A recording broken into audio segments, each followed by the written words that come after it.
highway at 3 in the morning is a ribbon of black glass stretched beneath a dome of stars, broken only by the twin beams of your headlights and the rhythmic thump of the expansion joints.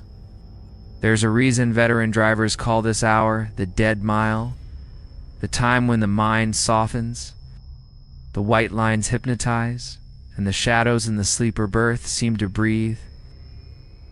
If you've ever rolled down a lonely interstate with nothing but a thermos of coffee and the crackle of the CB4 company, you already know the road has teeth. But sometimes the teeth bite back with something far worse than a blown tire or a way station inspection. Before we drop into gear and roll into the true horror that truckers only whisper about at the fuel island, you need to reach up and hit that like button right now and subscribe with all notifications on, because once we're on this stretch of asphalt, we're not stopping until every last mile marker is behind us. These are the logs they don't keep, the exits that don't appear on the atlas, and the voices that come through the squawk box long after the radio should be dead. Settle into the captain's chair, adjust your mirrors, and remember, whatever you see in your trailer lights, keep rolling. Darnell Vicks, 47-year-old owner-operator from Oklahoma City, hauling a reefer full of frozen poultry up I-80 through the empty sagebrush flats of western Nebraska, had sworn 100 times he'd never pick up a hitchhiker. Because every old-timer at the truck stops had a story about a ghostly woman in white or a vanishing man in a baseball cap. But when his headlights caught a figure standing on the shoulder at 2:47 a.m.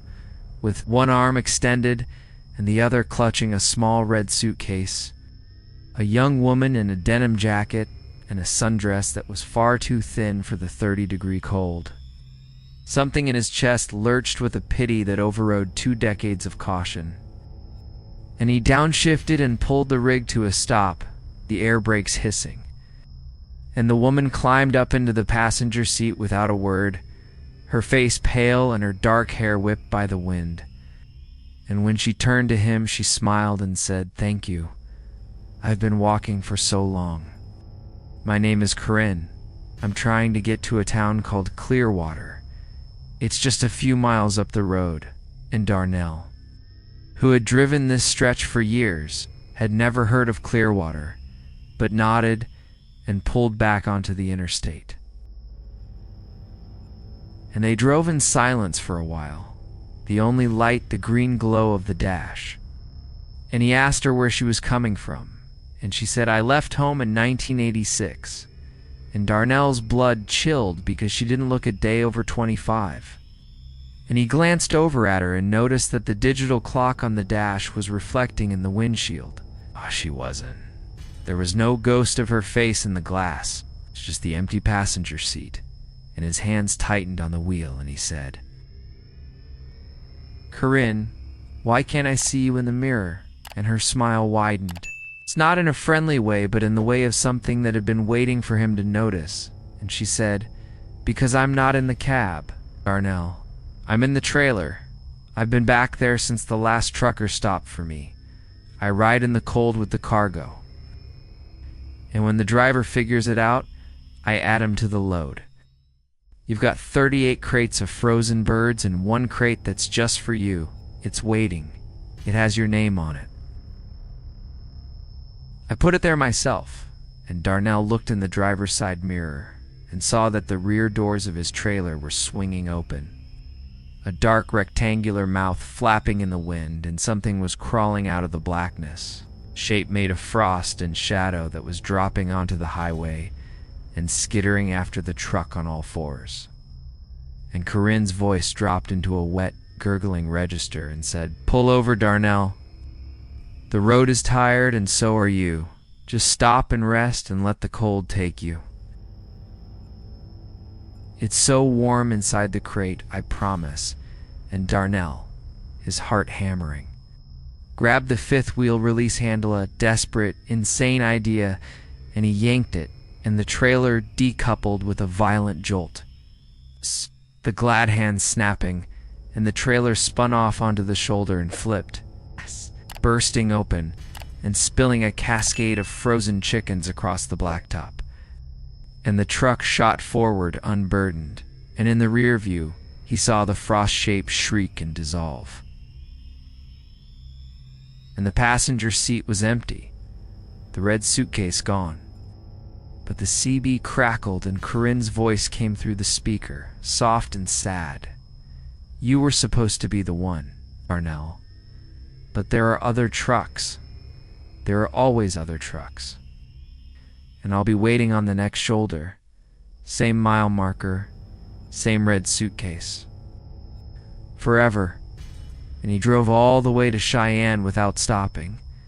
And when he reported the accident, the state patrol found no body, no suitcase. Just the spilled load and a single crate that was still sealed, and when they pried it open, it was full of wet. Freezing mud that smelled like a fresh grave, and Darnell still drives. But he never ever stops for anyone on I-80 after midnight. Lois Fennell, a 58-year-old team driver from Little Rock, Arkansas, spent 30 years behind the wheel with her husband until he passed, and now she drove solo, hauling general freight in a midnight blue Peterbilt that she kept immaculate. And her only company on the long hauls was the CB radio. It's a chatter of drivers complaining about traffic and inspections and the weather. And on a crisp October night, she was running a load of paper products from Missoula to Billings on I-90 when her CB started picking up a voice that wasn't on the usual channels, a faint staticky signal bleeding through on Channel 17, a channel that was supposed to be dead in that part of Montana. And the voice was a man's voice, calm and low, saying, "Breaker 19, this is Ghost Rider. Looking for a westbound ear? Anybody copy?" And Lois, feeling a rare flicker of loneliness, keyed her mic and said, "Ghost Rider, this is Lois. Go ahead." And the voice crackled back, "Lois, you're running a 2007 Pete, burgundy interior. You got a picture of your grandkids taped to the dash, and you're doing 62 in the right lane. And I need you to listen to me very carefully because you're about to see something in your mirror that ain't human." And Lois's chest tightened because the description was dead accurate. And she looked in her passenger mirror and saw, far behind her, a pair of headlights that were not headlights. They were too far apart and too high, like a truck but not a truck, and they were gaining fast. And Ghost Rider said, "That's the black rig, Lois. It's been on this stretch since 1979. That's the year I went missing. I was hauling a tanker of gasoline, and I flipped on the black ice, and the rig came for me. It collects drivers. It picks up the ones who are tired or sad or just unlucky, and it's been tailing you since Butte. And I've been trying to warn you because you remind me of my mother. I don't want you to end up in the line." And Lois floored the accelerator, the big cat engine roaring, and the headlights in the mirror kept pace. And she saw the shape now, a massive black rig with no chrome, no marker lights, just a matte darkness that seemed to swallow the moonlight, a rumble that vibrated up through her floorboards like a growl. And Ghost Rider said, "You can't outrun it on the straightaway. Lois, you gotta take the next exit, the one that ain't on the map. There's a cutoff about a mile ahead on the right, a gravel road that leads to a town called Sanctuary. You'll see lights.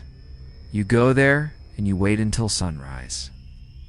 The rig can't follow you onto the old ground," and Lois saw the exit. A narrow, overgrown ramp that she had never noticed in years of driving this route, and she wrenched the wheel and took it.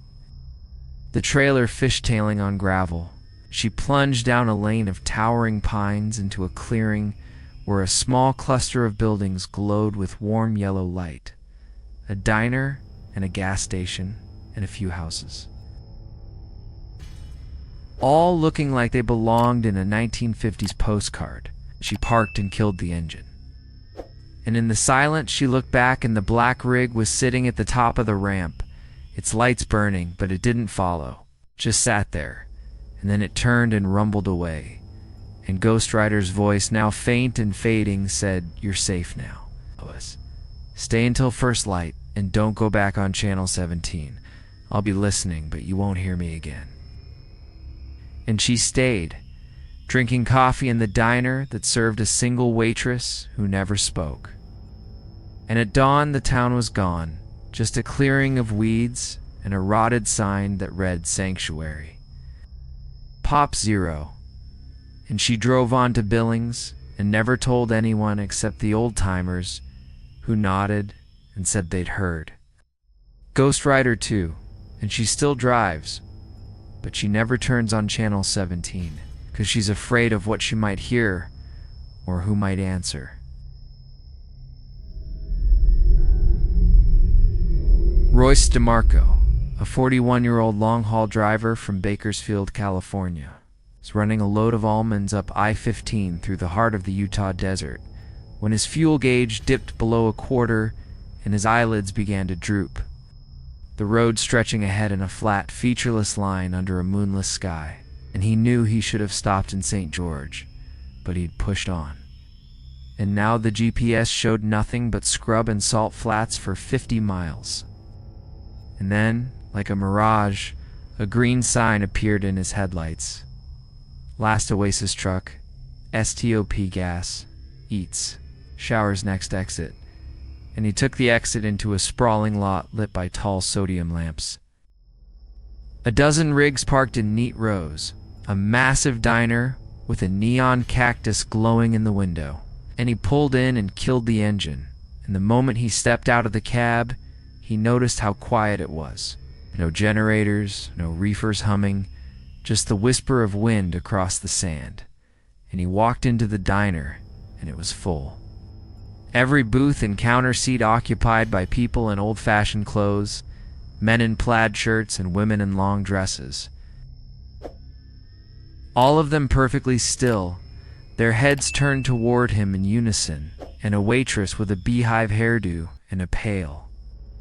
Waxy Face approached him and said, "Welcome, Royce. We've been waiting for you. Take any seat.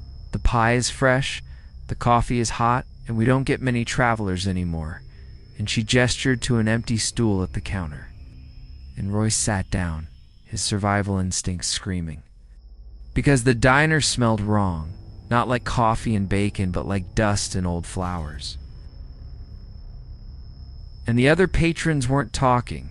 They were just staring, and he noticed that the clock on the wall had no hands, and the calendar next to it was from November 1977. And the waitress set a slice of pie in front of him and said, "Eat up, sweetheart. You've got a long drive ahead, longer than you think, and the road out there is hungry, but in here you're safe, as long as you don't ask questions." And Royce pushed the plate away and said, "What is this place? It's not on any map. I've driven this route 100 times and I've never seen it." And the waitress's smile tightened. And she said, "The last oasis appears when the desert decides you've earned a rest. But the rest ain't free, Royce. Every driver who's ever parked here has left a piece of themselves behind, a memory, a fear, a few years of their life. And in return, we give them a full tank and a clear road. But you're special. The desert wants more from you. It wants your voice, because you've been singing to yourself in the cab all night, and the desert loves music. So you'll stay and sing for us, won't you?" And she reached out a hand, and her fingers were too long, the joints bending the wrong way. And Royce bolted off the stool and ran out the door, and the parking lot had changed. His truck was no longer there, just a dozen rusted hulks of old rigs. Their tires flat and their cabs empty, and the exit ramp was gone. Just a straight road leading into absolute blackness, and the waitress was in the doorway, her smile now stretching to her ears.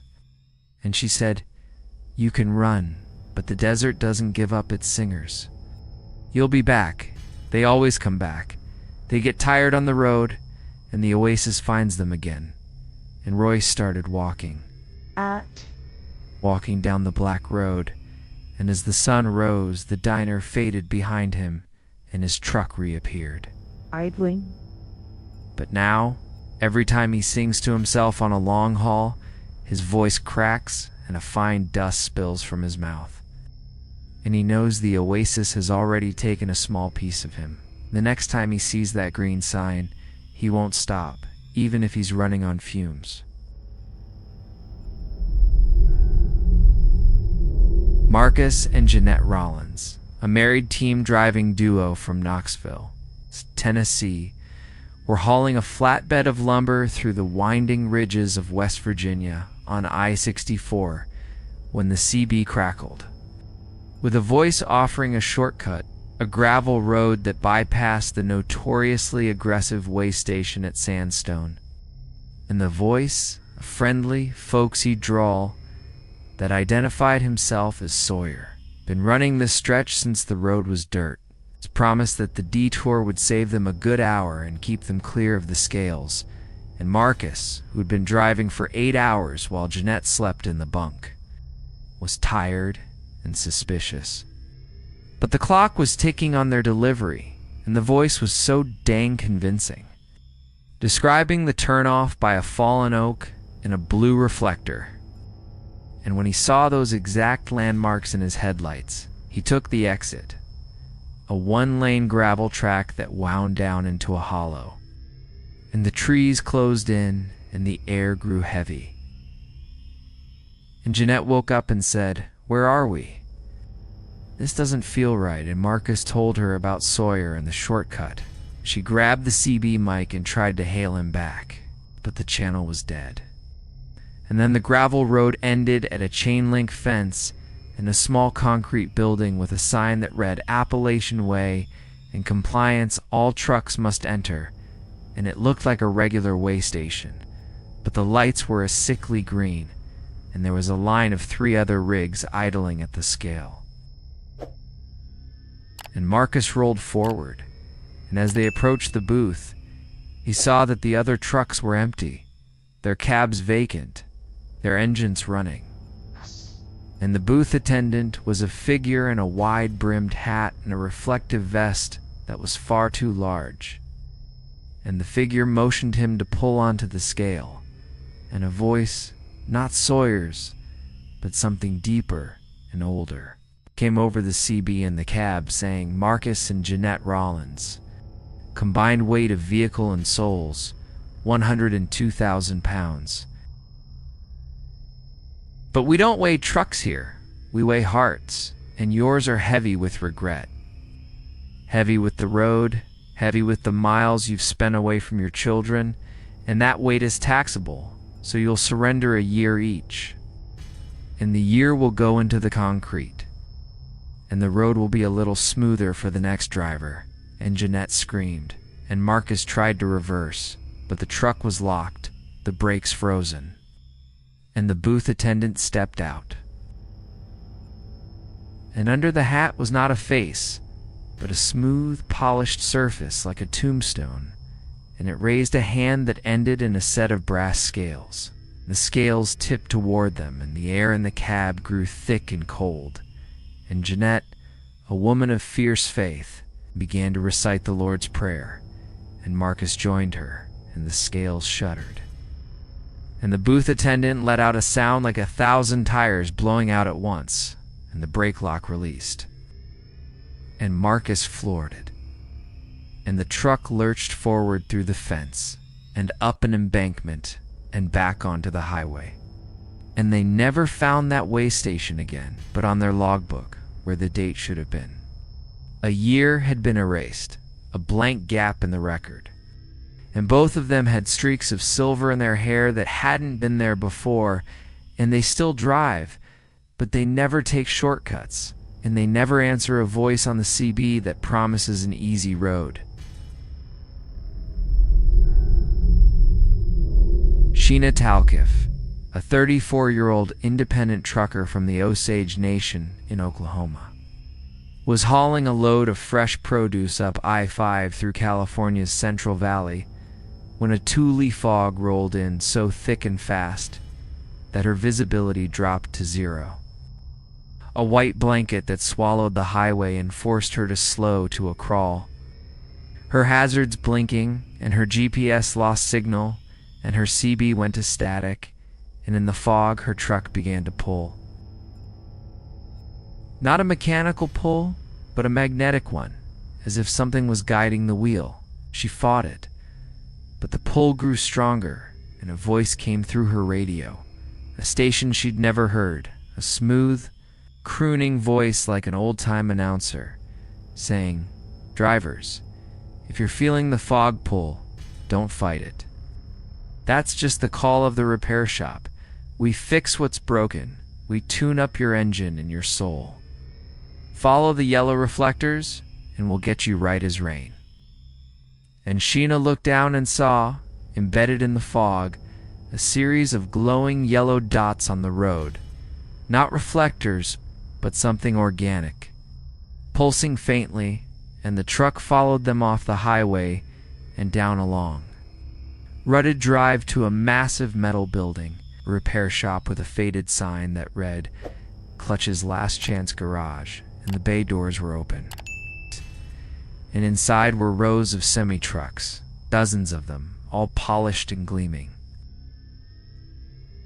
And standing next to each truck was a driver, a person frozen like a mannequin, their skin waxy and their eyes glassy.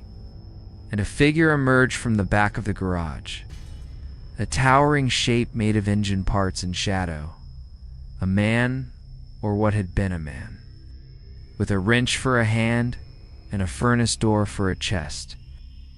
And it spoke in the same crooning voice, "Sheena, your rig is running rich on cylinder 3, and your heart is running rich on grief. I can fix both. Just step out of the cab and let me take a look under your hood. I've fixed every driver here, and they're all happy. They never break down again. They never get tired. They just stand there and look beautiful. Don't you want to be beautiful? Don't you want to stop hurting?" And Sheena's hand was on the door handle, her body obeying the voice, but she saw, in the corner of her eye, the face of one of the frozen drivers, a woman with a single tear tracking down her cheek.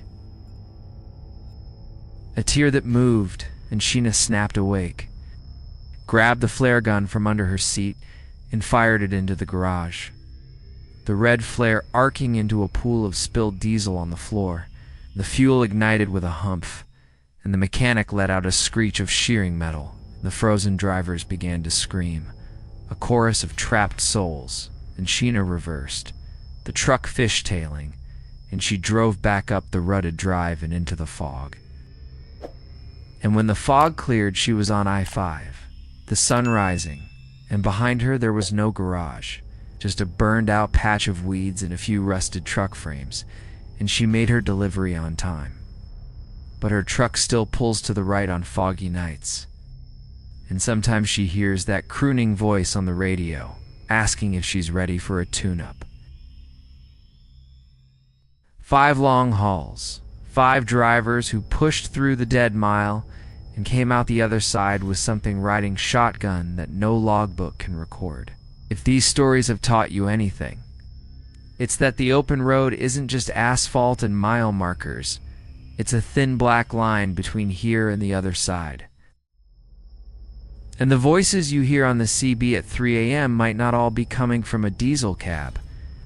Whether you're a trucker, a road tripper, or just someone who drives alone at night, remember to keep your doors locked, your radio tuned to the known channels, and your eyes on the mirrors, because the highway is a hungry place, and it never, ever stops looking for the next pair of headlights to swallow. I want to hear from you. Have you ever seen something on a late-night drive that you can't explain? Drop it in the comments. Every shared mile brings us closer to the truth. Hit that like if you'd keep driving past that hitchhiker, and subscribe with notifications on so you don't miss the next stretch of true terror. From all of us at True Terror Files, keep the hammer down, the coffee strong, and the cab locked tight. See you on the next blacktop.